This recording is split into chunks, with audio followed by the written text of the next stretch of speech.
Olá, meus amigos, sou o professor Luiz. Mais uma vez estamos aqui para continuar nosso desafio de resumir o regimento interno da Assembleia Legislativa do Estado do Rio de Janeiro. Vamos trabalhar nesse encontro o título 2 do regimento interno da Assembleia Legislativa do Rio de Janeiro. Joga lá o nosso slide, por favor. Resolução 810 de 97. O título 2 denomina-se Órgãos da Alerj e vai do artigo 17 ao 68. É um título bem recheado, ok? Mas olha, não encontrei muita coisa interessante na minha visão para atrair um examinador, tá? Então a gente vai procurar trazer, insisto, as coisas mais significativas. E o que tem de significativo é basicamente mesa diretora, presidência, secretarias e comissões.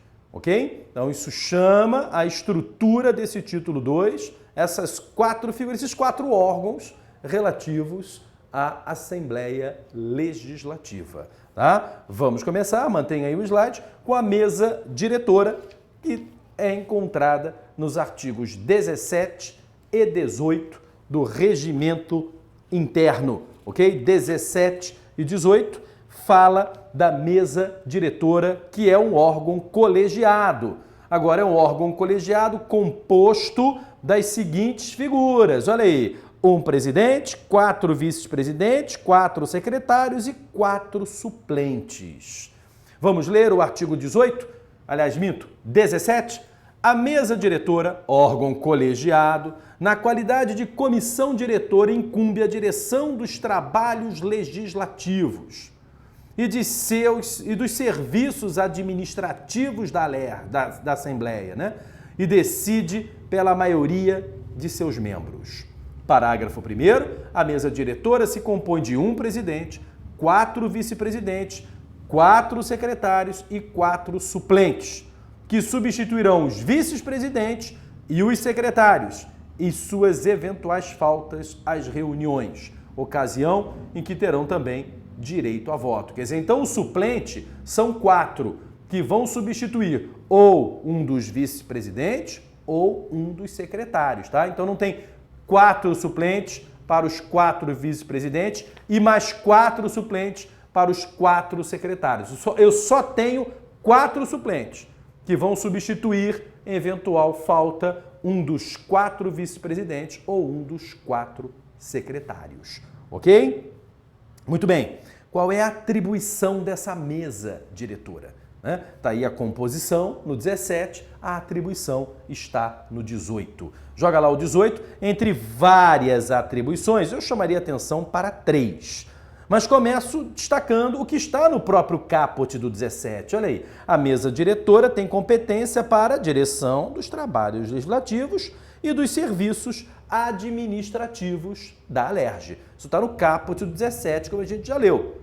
Agora, o 18 fala assim, a mesa diretora compete, além das atribuições, entre outros dispositivos regimentais, as seguintes atividades e funções. E me elenca 25 atribuições.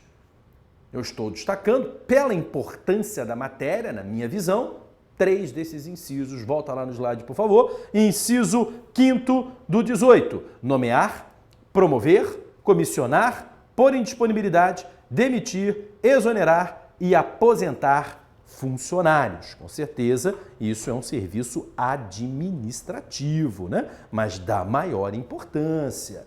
No item 13 do 18, aprovar a proposta orçamentária da Alerj.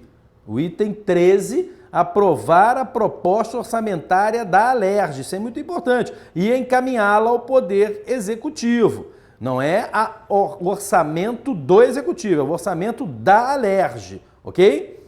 Aí no slide eu não destaquei o 13, né? Eu destaquei o 12. Desculpa, já é esclerose, mas vamos lá. Olha o 12. Autorizar a abertura de licitação e de sua dispensa. Declarar os casos de inexigibilidade quando de sua competência. função administrativa também da mesa diretora, né? A realização de licitação, dispensa e inexigibilidade, junta com o inciso 13, organizar o orçamento da casa, ok? Quer dizer, então, ele tem um órgão independente, o órgão independente faz seu orçamento, que é somado ao orçamento do executivo, que é somado ao orçamento do judiciário, também feito pelo judiciário, que é somado ao orçamento do Ministério Público, também feito pelo Ministério Público, não é isso? Poderes e órgãos independentes, ok? Colocaria nesse balaio também o Tribunal de Contas do Estado do Rio de Janeiro. Tá? Não traria defensoria. Acho até que se a prova fosse para a defensoria pública, eu te aconselhava a trazer a defensoria para esse contexto. Volta lá no slide, fecho com o inciso 17. Aprovar o orçamento analítico da Assembleia.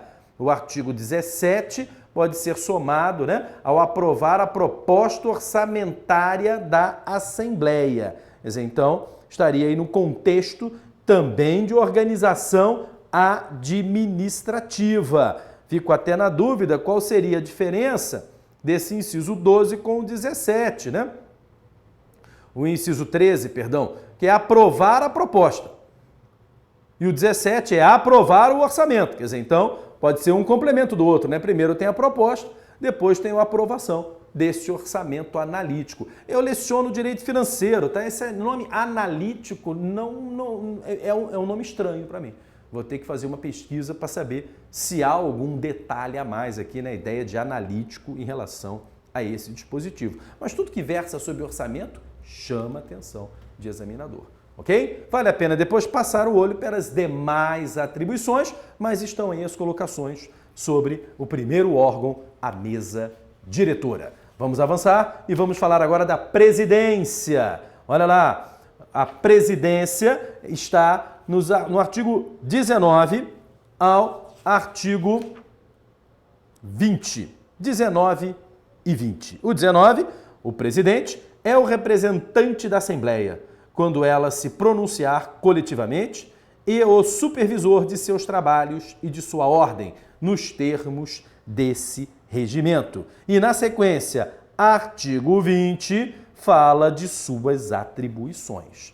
Ele me traz, olha aí, 6 grandes grupos com vários incisos em relação a cada um deles. Quanto às sessões da Alerj, quanto às proposições, quanto às suas comissões, quanto à mesa diretora, quanto às publicações e divulgação e quanto às competências gerais. Então, chama a sua atenção que estamos falando da presidência que comanda essa mesa diretora, ok? E que terá as atribuições elencadas no artigo 20. Não vejo aí muita coisa a despertar atenção para uma múltipla escolha, mas, insisto, o interessante seria o candidato passar aí por todos esses itens do 20, que se dividem em várias alíneas. Ok? Visto isso, vamos para o terceiro órgão, capítulo 3, das secretarias.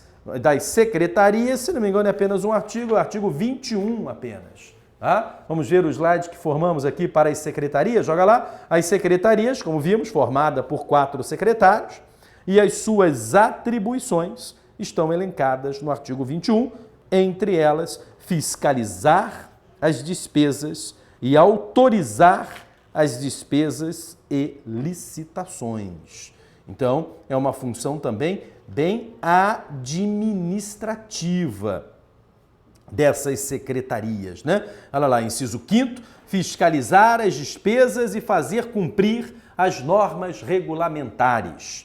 E, no inciso 8º, autorizar despesas e consequente pagamento nos limites que venha a ser estabelecido, atendido o artigo 18.13 desse regimento, bem como autorizar a abertura de licitações ou sua dispensa e declarar os casos de inexigibilidade. Quer dizer, então, percebam que é uma função da maior importância, é o que a gente pode chamar genericamente de ordenador de despesa da Alerj. Olha lá, os secretários exercem essa função de ordenador de despesa da Alerj, porque ele autoriza a despesa e o consequente pagamento, que é o ato final do procedimento da despesa, né? Então eu tenho empenho, liquidação e pagamento. As secretarias da casa é que têm tal atribuição. Ok? Muito bem, aí vem o capítulo 4, que é o maior de todos, porque eu tenho várias comissões que a Assembleia Legislativa se estrutura. Então, joga lá o nosso slide sobre as comissões. As comissões vão do artigo 22 ao 68. Olha aí, vai ter basicamente um artigo para cada comissão dizendo quais são as suas atribuições. Mas, de imediato, podemos, com base no próprio 22, fazer essa colocação. Olha aí, as comissões são permanentes ou temporárias. Olha a leitura do artigo 22. As comissões da Assembleia Legislativa são permanentes, as que subsistem através das legislaturas, e temporárias, as que, constituídas com finalidades especiais, extinguem-se com o término da legislatura ou antes dela, quando alcançado o fim a que se destinam. Ok? Então tem as permanentes e as temporárias. E a composição, ela deve procurar, volta lá no slide, ser proporcional ao número de parlamentares dos partidos. É o que está no 23. Opa, peço desculpas, botei aí 21, tá? Mas na verdade a composição com proporcionalidade partidária a gente acha no 23, parágrafo único. Faça aí a correção, por favor. Olha o 23, a composição das comissões permanentes e temporárias deve ser obedecida tanto quanto possível à proporcionalidade partidária, a qual se define como o número de lugares reservados aos partidos em cada comissão. No mesmo artigo 23, parágrafo único, para compor as comissões permanentes, serão indicados deputados, seja pelas lideranças partidárias, seja de ofício pelo presidente da Assembleia Legislativa. Então é interessante, né, chamar a atenção para essa composição, tá? Essa composição, como é feita. Aí o papel da liderança indicar, se não houver indicação, de ofício, o presidente da Alerj fará tal indicação. Ok?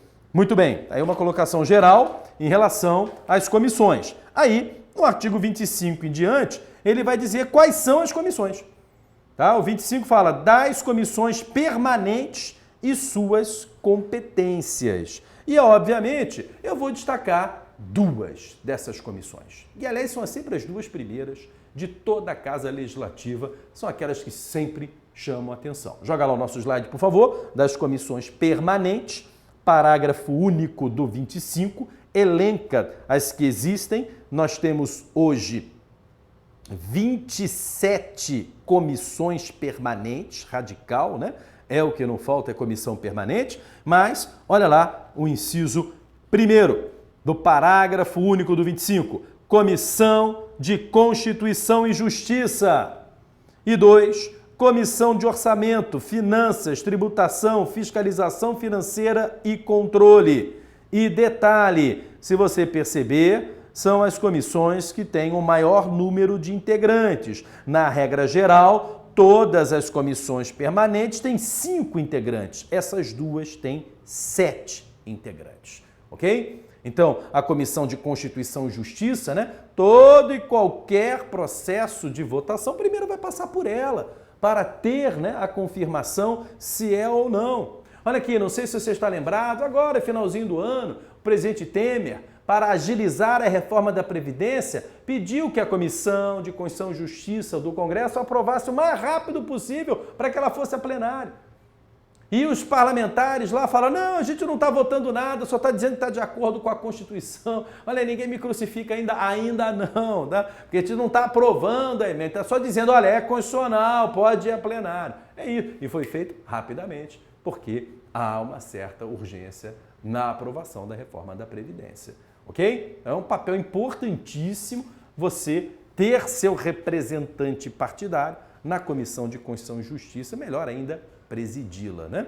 E a comissão orçamentária é uma comissão permanente, porque a comissão de orçamento, ela não vota apenas o orçamento, ela vota o orçamento e acompanha a execução orçamentária. Então, sem dúvida nenhuma, em matéria de comissões permanentes, são as duas que mais chamam a atenção e aquelas que têm um maior número de integrantes. São 7. Basicamente, todas as outras são 5 os seus integrantes, ok? Vamos avançar e vamos para as comissões temporárias. Joga lá o nosso slide, por favor. Olha a comissão temporária. Opa, eu esqueci de apagar o permanente aqui. Peço desculpas, não sei se eu vou conseguir entrar aqui, eu acho que não vai dar. Então, vou mantê-la aí. Depois eu apago, tá? Olha só, comissões temporárias e esquece aí os permanentes que acompanham. Artigo 27 do Regimento Interno trabalha as comissões temporárias, porque os demais dispositivos até o 27, olha aqui, do 25 ao 27, você tem parágrafos e o artigo 26, parágrafo 26, elencando todas as comissões, tá? Então, vem o 27 e fala das comissões temporárias. Artigo 27, as comissões temporárias são de representação especial e de inquérito. 3 comissões temporárias. E depois que o 27 elenca as 3, ele dedica um artigo para cada uma delas. Então, volta aí no nosso slide, por favor. Comissões temporárias, artigo 27. Nós temos a Comissão Temporária de Representação para a realização de atos externos, logo de representação da própria Assembleia. Olha o 28, as comissões de representação, que terão finalidade de representar a Assembleia em atos externos. No 29, você tem a comissão especial. Comissão especial são constituídas para fins pré-determinados, por proposta da mesa ou a requerimento de 1/10 dos deputados com aprovação do plenário. E tem, aqui ele dá mais atenção, do artigo 30 ao artigo 34 do Regimento Interno, a Comissão Parlamentar de Inquérito com poder de investigação. Faltou o N aí de investigação, ok? Faltou aí uma revisão nesse slide, peço perdão, tá? Em relação à atuação das comissões de inquérito. Aí eu peço que você pegue o seu direito constitucional, que lhe dá as informações sobre comissões de inquérito, né? E ela tem tanta importância numa prova aqui na LERJ, quanto numa prova em âmbito federal, né? Faça aí a sua adaptação quanto ao que diz a Constituição do Estado do Rio de Janeiro sobre as comissões de inquérito e o que o nosso regimento interno da Casa assim coloca. Ok? Muito bem. Aí você vai encontrar, e não vou detalhar, vou só fazer aqui um sumário, joga aí o nosso slide, por favor, do artigo 35 em diante, ele vai explicar a presidência das comissões, impedimentos e ausências, vagas, reuniões, ordem dos trabalhos, prazos, pareceres, disposições complementares e as secretarias que essas comissões terão para o seu funcionamento. Olha, é basicamente, perceba aí, 1, 2 artigos, regra geral, alguns um pouco mais, para cada uma dessas colocações. Ok? Não vejo aí uma grande importância em aprofundar essa estrutura. Eu acho que em matéria de comissão, o importante mesmo é você saber, olha aí, que elas são permanentes ou temporárias, tá? E dentro das permanentes, as duas mais importantes. E guardar as temporárias, que são essas 3. Agora, o conteúdo dessas comissões, como elas vão realmente funcionar, tem aí um sumário, mas eu não vi uma razão ou nada, enfim, me chamou a atenção para tal. Detalhe, olha aqui, claro que para o examinador, meu amigo, algum desses artigos pode chamar a atenção. Então, dentro de um contexto de um concurso público, você teria a obrigação de analisar todos eles. Como a gente está fazendo aqui uma visão geral do regimento interno, eu estou pensando o que está me destacando, para que pelo menos você tenha uma noção do que é o regimento interno, já que a grande maioria sequer vai fazer um estudo sobre eles. Pela experiência que a gente tem em concurso público, né? Quando se pede para estudar regimento interno, você vai ter aí no universo de 2, 3 questões sobre o regimento interno. Nada além disso. Mas num concurso super procurado, né? 2, 3 questões, né? Isso dentro da média, né? Pode ser menos, pode ser mais. Faz uma diferença, tá legal? Então, quanto ao conteúdo dessas estruturas das comissões, fica aí na sua garra de candidato.